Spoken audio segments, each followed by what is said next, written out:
Hi Rubies, hope you're well today. Thank you for checking out today's video.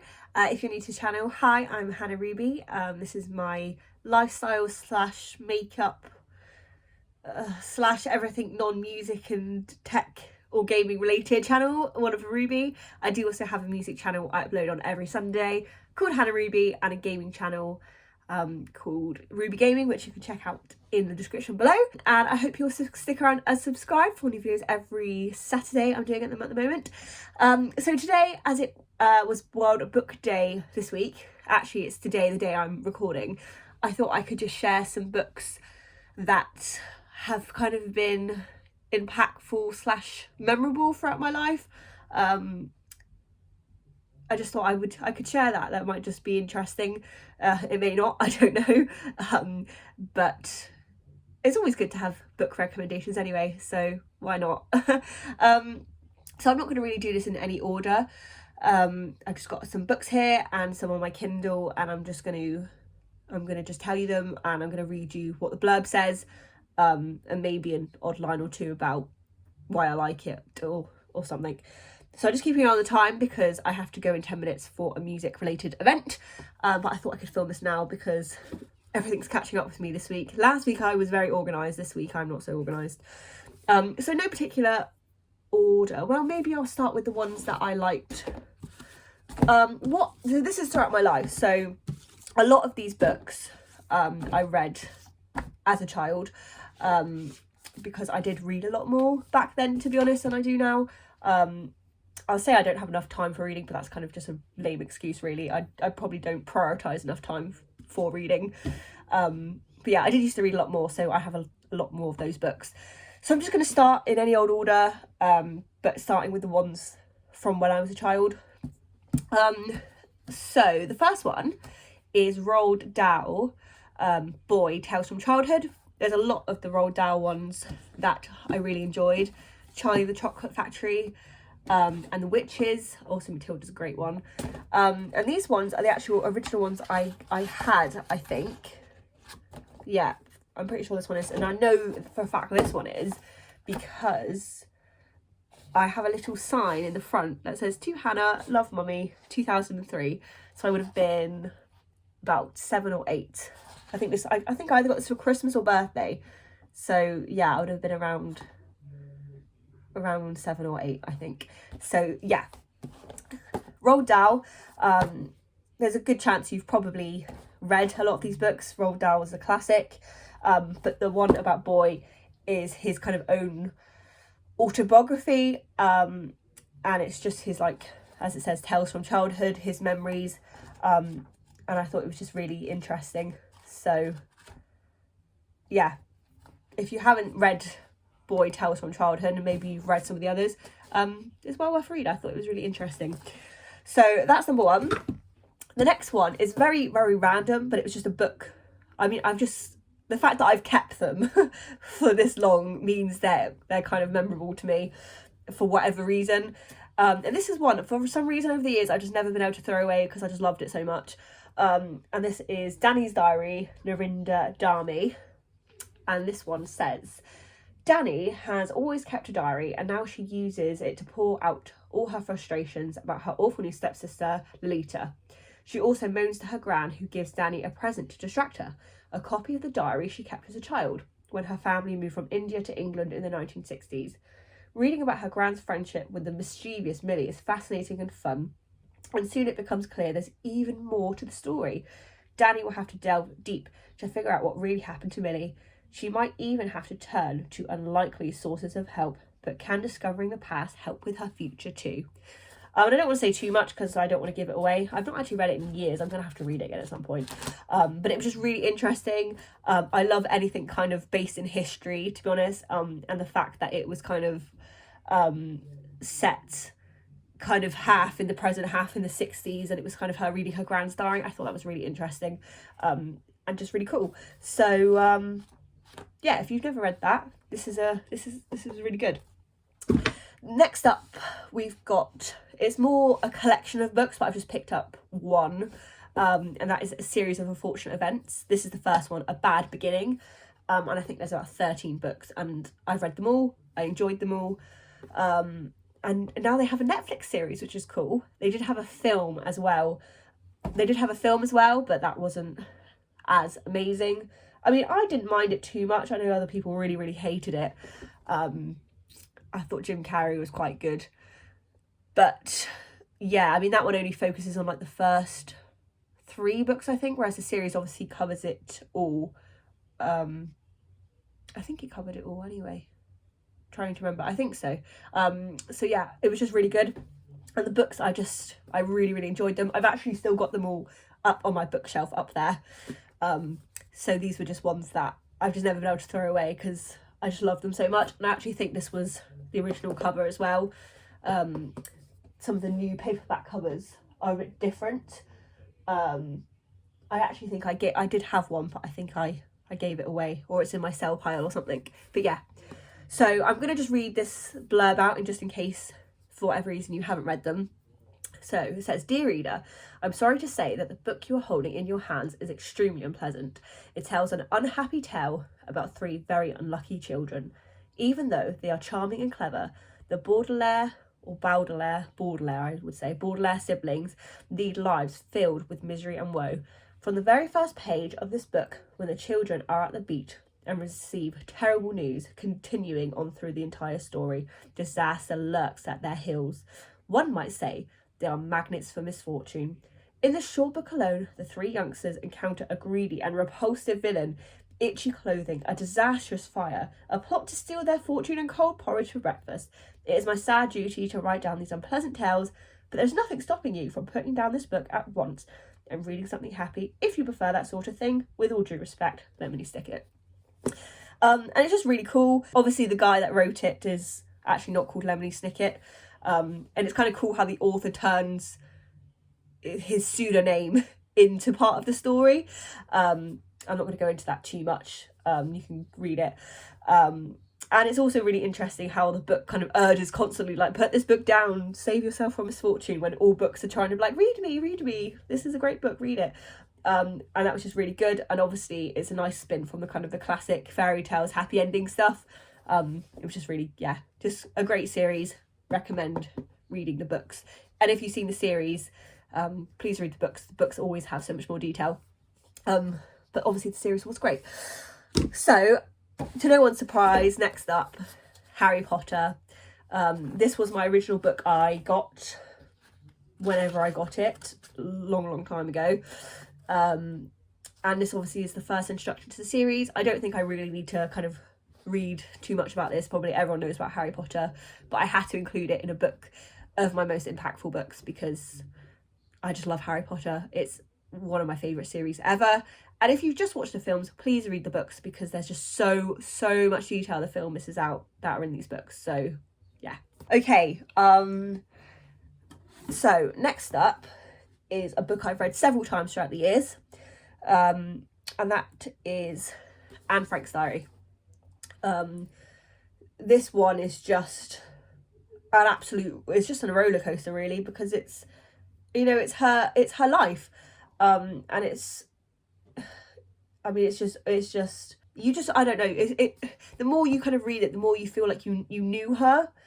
Just her writing, it's just you get a glimpse into her world, and it's just, I found as well each time I read it that I kind of learned something new from it, or I took something new away from it. So just in case you haven't read it, it's a real account. It's written by a real teenager from World War II. In Amsterdam in the summer of 1942, the Nazis forced teenager Anne Frank and her family into hiding. For over 2 years, they and another family and a German dentist lived in a secret annex, fearing discovery from the Nazis. All that time, Anne kept a diary. And it's just really fascinating. It genuinely feels like kind of like a time machine, to be honest. And you really get to know Anne, and you kind of go through the ups and downs of her life with her. So yeah, if you've never read it, please read it. It's very insightful and meaningful, and just, yeah, so please read it. Next up is one of the most recent books I've read, called The Hero by Rhonda Byrne. This is part of a series, so you don't have to read it in order, of The Law of Attraction, the Secret series, which actually I read the Secret book after this one, and it's about the law of attraction. So I'm just going to read the blurb. There is something special about you. There is something you were born to be and do that not one of the other 7 billion of us was.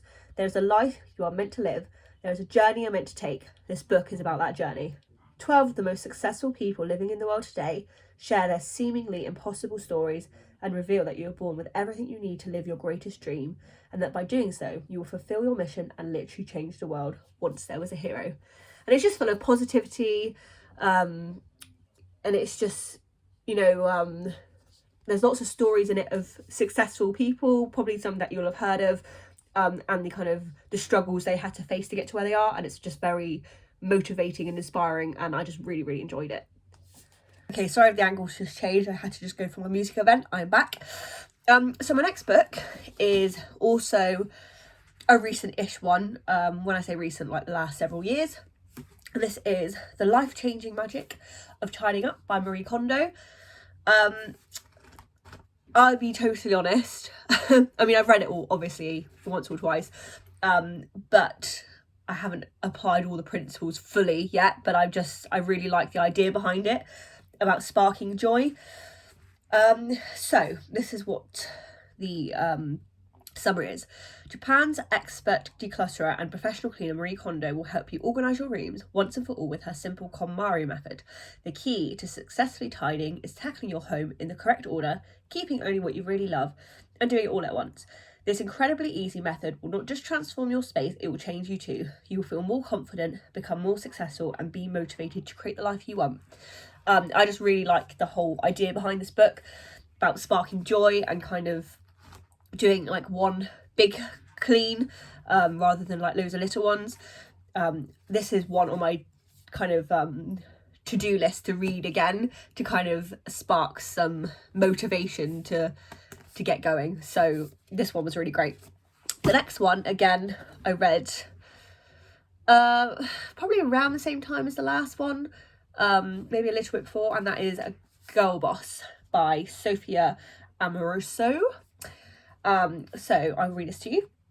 In the space of 10 years, Sophia Amoruso has gone from high school dropout to founder and executive chairman of Nasty Gal, one of the fastest growing retailers in the world. Sophie has never been a typical executive or a typical anything, and she's written Girl Boss for other girls like her, outsiders and insiders seeking a unique path to success. Filled with brazen wake-up calls, cunning and frank observations, and behind-the-scenes stories from Nasty Gal's meteoric rise, Girl Boss covers a lot of ground. It proves that success doesn't come from where you went to college or how popular you were in school. Success is about trusting your instincts and following your gut, knowing which rules to follow and which to break. Inspiring, motivating and empowering, Girl Boss will give you the kick up the ass you need to reach your potential. I really like books like this. This. The current one I'm reading, Unlimited Power by Tony Robbins. One of the next ones I'm going to mention. I really like all these books that focus on positive thinking and kind of telling you things that you already sort of know about how to get some motivation. But it just kind of, like this book says, it kind of gives you that kick up the ass to go, right, I'm going to sort exactly out what I want to do, get really clear on it, and I'm going to start taking action. And it's just kind of motivating to kind of go, right, I'm going to start taking action. And it's just good to hear some other people's tips that have gone on to be successful in their fields. I just really like kind of all these sorts of books, to be honest with you. Obviously, I don't take it as like the holy grail or anything. I'm like, oh my gosh, I must follow every single thing this book says, otherwise I won't be successful. No, but it just, like I said, it might give you some useful tips, and it does just kind of give me that motivation I need. So yeah, basically that falls in that category. I like that. Now we're on to the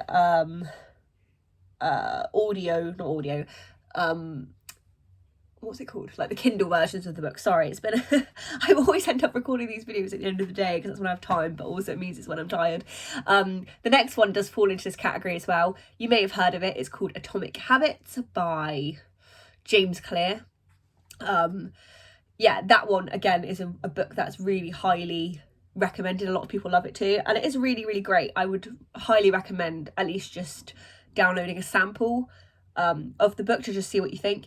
And the whole thing kind of behind the book is that it's about breaking things up into small bits and just getting that little bit better every day by a tiny bit.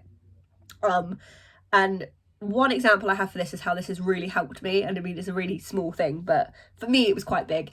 For literally 2 years now, my inbox for my emails has been ridiculous. At the start of the year it was at like 13,000. Can I just preface though that this is across 3 inboxes, but it's still not great, and it was kind of just stressing me out every time I saw it, to be honest. So I applied this principle, this book, and I just broke it down. I went, right, every day I'm going to just delete 100 emails out of each inbox, and I'm just going to do that every day for as long as it takes. And genuinely, I've been done now for, I think I was done by the beginning of February. Yeah, it was so much quicker than I thought, and it was just by doing 100 emails every day. And then some days I just wanted to do some extra, and if I felt like doing extra, I did extra, but it was no pressure. My baseline, 100 emails out of each inbox. If I wanted to do more, I did. And you can just apply that for everything. So for instance, I've been a bit slack with it this week, but this year so far, I will tell myself to do 5 minutes of piano, which is here. 5 minutes practice of piano, and 5 minutes of guitar. And I know that is ridiculously low, but there are some days where I'm just like, I can't be bothered. I just want to sit on my bed with my hot water bottle and watch Netflix or YouTube. And it's just kind of going, okay, well, you could do 5 minutes and then you don't have to do any more. And there are a lot of days, to be honest, when I'm really tired and I go, right, I've done my 5 minutes, I'm done. But then there'll be a lot of other days where I'll go, actually, I'm really enjoying this and I'm going to do more. I've applied the same thing to my song. I've been working on a song called Lights Out. And just each week I set myself a mini task for the song.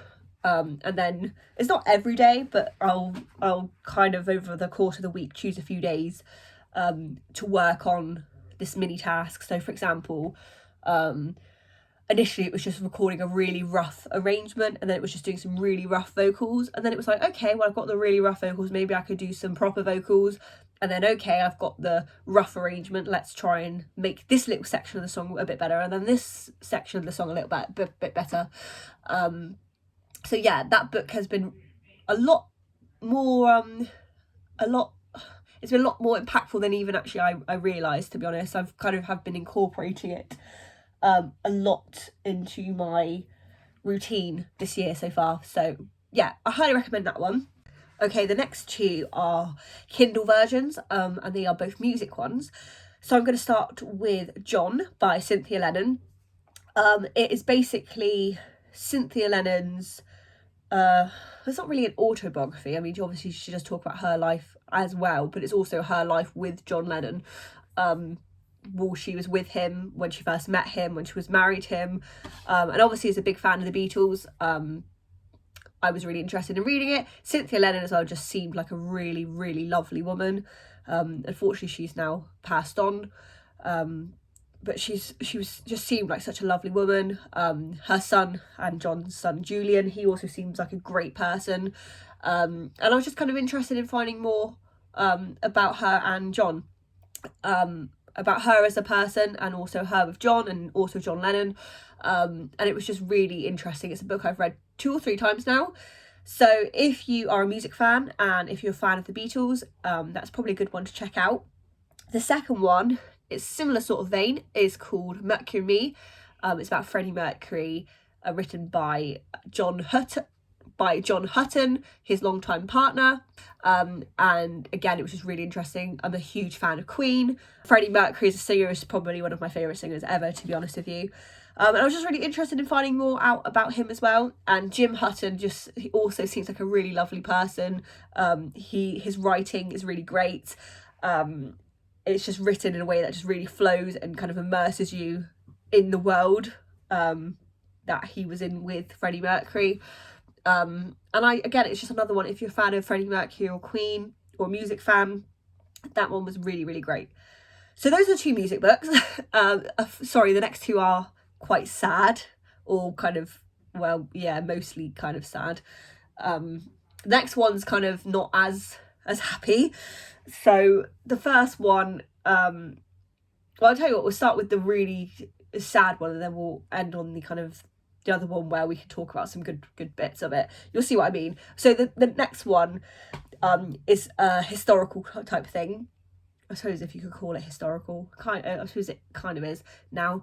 And that book is A Mother's Reckoning by Sue Klebold.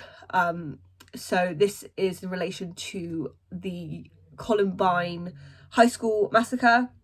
Sue Klebold is, I suppose, the mother of Dylan Klebold, one of the shooters of the Columbine massacre. And it was just a really fascinating insight into kind of her life and kind of what Dylan's life was like growing up, and just kind of her kind of whole world and her take, kind of what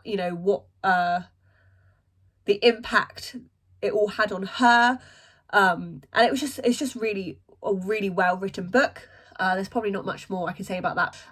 Very insightful. So if you're interested in finding a bit more about the Columbine massacre from someone obviously that was right there kind of in the centre of how it kind of impacted on her, I definitely recommend checking that one out. She seems like a really, really lovely person, and your heart really does ache for her because you think of how awful it all must have been for her and how difficult and hard. Yeah, I definitely recommend checking that one out. I won't babble on too much about that. She actually did do a TED talk a few years ago. If you search for Sue Klebold TED talk, you can look at that as well. So that's that one. Next one is In Order to Live by Yeonmi Park. I do apologise if I've said her name wrong there. And she's a North Korean defector. The reason I say it's sad and then good is obviously because now she's living her best life, and she has a really successful career with her public speaking and a successful YouTube channel, and just seems to be really happy, which is great. But obviously she talks about her life in North Korea, about escaping, and it's just really, really interesting, to be honest. I mean, I don't think any of us can imagine what it's like to live there. It's completely different from our lives living in North Korea under Kim Jong, under the kind of the dictatorship, and yeah, it's just really interesting. Because I mean, there's obviously there are documentaries and information about North Korea, but to actually hear it from someone that experienced it, grew up in the system, and like how she was programmed, or how she was taught to think and believe, and it's just really, really interesting. So definitely check that out if you're interested. I think, is that all of the ones I need to talk about? I think it is. So obviously this has been a long babbly video, I apologise, but those are just some of the books I wanted to share that have made some sort of impact on me throughout my life. I would love to know some of yours. That would be fantastic. And I will leave links to all of these books in the description below. It will probably be Amazon, I'd imagine. You could just read about them and maybe get a free sample sent to your Kindle or whatever you'd like. Yeah, take care everyone. Have a great weekend, and I'll see you next time. Bye.